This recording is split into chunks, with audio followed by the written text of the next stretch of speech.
home after listening to all this fringe information, and you hear a voice in your head and it says, look out your window, and you look out the side of the car and there's a white light following you, and the voice suggests that you stop the car and get out, and you find yourself slowing down and you pull the car over the side, and the voice says, would you like to, they'd like to meet you. Please park your car and step out. In the craft, you notice the white ball of light is coming down on the ground about 100 yards away, and it's setting down. You quickly look around. Wow, you're all alone. There's nobody out here. Should you be doing this? So you feel a little ripple go through your body. They're scanning you very quickly to see what you're like emotionally, if you're stable, if you're afraid, if you're, as they put it, tipping over in your mind. If you are, which you might be getting just a little excited because it's actually happening, they will send you another feeling to calm you down and let you know all about them, that they're friendly, that this is going to be a good experience, and suddenly you'll find yourself with all sorts of courage and so forth. Find yourself parking the car, actually getting out of the car, going, can't believe I'm doing this. I'm actually walking out and meeting the spaceship. Craft sets down on the ground, lights go out, somebody walks out of the craft and walks towards you. As you get closer, you feel this ripple go through your body again. They're calming you down. What do we do when we meet somebody? We generally ram out our hand and shake hands, don't we? And then we shake and we get a feel of that other person, and then we check them out physically, look at their eyes and so forth. And we size each other up very quickly to see whether or not we're going to be comfortable with them. And we make a quick snap judgment about whether or not we like this person, and et cetera, et cetera. Well, they don't do that with a handshake. They do it mentally. And that last ripple they'll send through you is kind of their hello. You will know all about them, you will feel them emotionally, and they will make you feel comfortable, so there's no need for the handshake. The time they get up close, they may suggest something like, if you're not in a big hurry to get home tonight, if you'd like to go for a ride on the craft, we can take you aboard the craft, we'll take you anywhere you want to go in the universe, we'll explain all the mysteries to you, you can sit in our little education seat like Billy did, ask any questions you want and they will be answered. All we ask, to be allowed to listen to your thinking.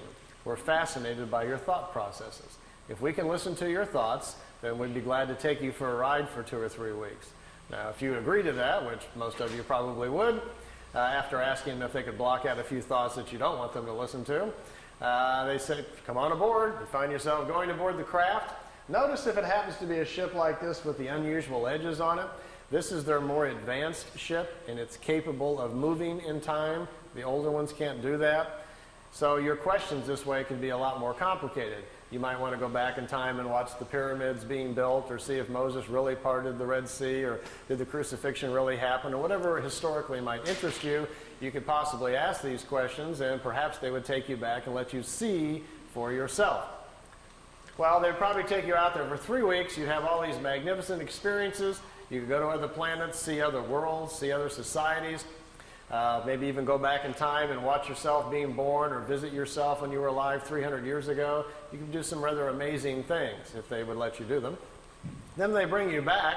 You may notice on your chronograph watch that 3 weeks has gone by, but by now you have an understanding of time because they've educated about it, and you're not surprised if they bring you back the same moment that you left Earth time. And you get out of the ship and walk back over to your car, and your car engine's still warm, no time has passed on Earth, and you've been gone for 3 weeks. Now you get in your car and drive home, what's the first thing you're going to do? You're going to get on the phone and call us, aren't you? You're going to call somebody. You won't believe what happened on the way home from the shift meeting tonight. I've been out here, I've seen this, I've gone here, I've seen all these amazing things, and what are we going to say? Oh yeah, sure, all that happened right on the way home, right? You got any proof? You haven't been gone, 20 minutes, so we're not going to believe a word that you say. If you're lucky, maybe they allowed you to bring back some samples of some kind, rocks or something from another world. Maybe you brought back some food things we don't understand. Billy has a peach tree in front of the house he brought back from another planet. When visitors come over there, they go eat a peach just to see if it tastes different. He has some unusual vegetables in his garden. On the desk in his office, he has crystals and rocks and stones that he brought back from another planet. Nothing that, too exotic that really twists your mind too much, but just kind of different than what you're used to seeing. If you were real fortunate and had a camera with you, you might be able to take some pictures of some other places. That would be kind of fascinating to have a look at. So these kind of experiences don't happen too often, but if they do, and that's the ship that you see, make sure your questions are big. Because we want to know all about it, don't we? This is where we live. This is an artist's drawing of the Milky Way. If you flew in a craft up above the galaxy, notice out here there's a little yellow box on the bottom left there. That's where we live. That's where Earth is. By the way, the Pleiades are only 400 light years away, which means if we got in our Honda and set the speed to 1 light year speed, if we were traveling at the speed of light, it would take theoretically 400 light years for us to get to the Pleiades. But the Pleiades are just right there in the neighborhood. It's 53,000 light years to the center of our galaxy. So we're going to have a very fast ship to get anywhere.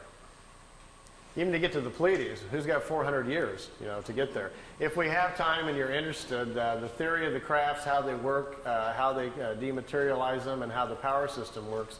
If we have a chance later, and if that's somebody you want to know, I can draw that out for you and show a little bit about how they're designed, if that's something you're interested in. This is what our galaxy looks like from the side. It's a spiral galaxy, similar to most other galaxies. It's a very normal one.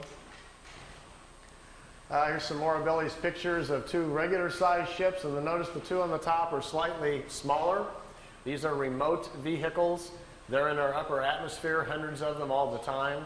When you talk to people that claim that they're having visions or ideas, or they think they're psychically connecting with the Pleiadians or the Arcturians or something like that, in most cases it's with these little remote discs.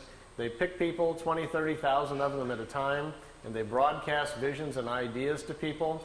They're generally never from Orion or Arcturus or Sirius or whatever like that. They find out that people are far more interested in listening if they think they're making a connection with a far-off ET than they are with a metal disc that happens to be a mile over their head.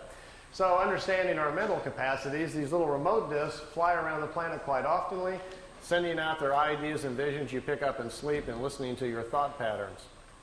They're intrigued with our thinking, they say, because they've discovered that the average person on Earth can live 75 years and spiritually only grow 6 or 7 months.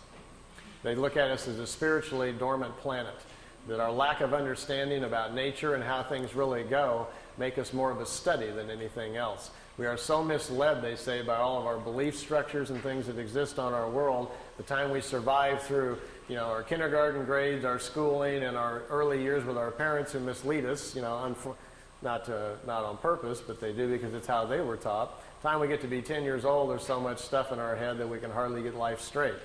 Well, you all know how that works. You can't wait to get out of the house and go out, and what happens? By the time you're 30, you run off and go to an S meeting or something to figure out what's wrong with you. Then you maybe go to a psychiatrist, or you come to a fringe meeting like this, searching for answers. We're all trying to figure it out, aren't we? And usually about the time you get to about 40 or so, you kind of getting a handle on everything and figuring life out. By the time you're 50, you got it nailed, but then, you're going downhill, and gee, you wish you'd have known all this when you were 18. So our problem is we just need to live a lot longer, don't we? If you did have a craft at your disposal and they picked you up, you might want to go visit some of the other planets. Here, Billy took a picture out the window. Right here is the top of a disk right in front of him, and there's another one up here. There was 3 craft. They took him to Venus, let him take a few pictures. They took him up to Mars, let him see that. They took him up to Jupiter, let him see the red spot, and brought him back. It took 2 hours and 35 minutes for the trip. Here's another picture out the window.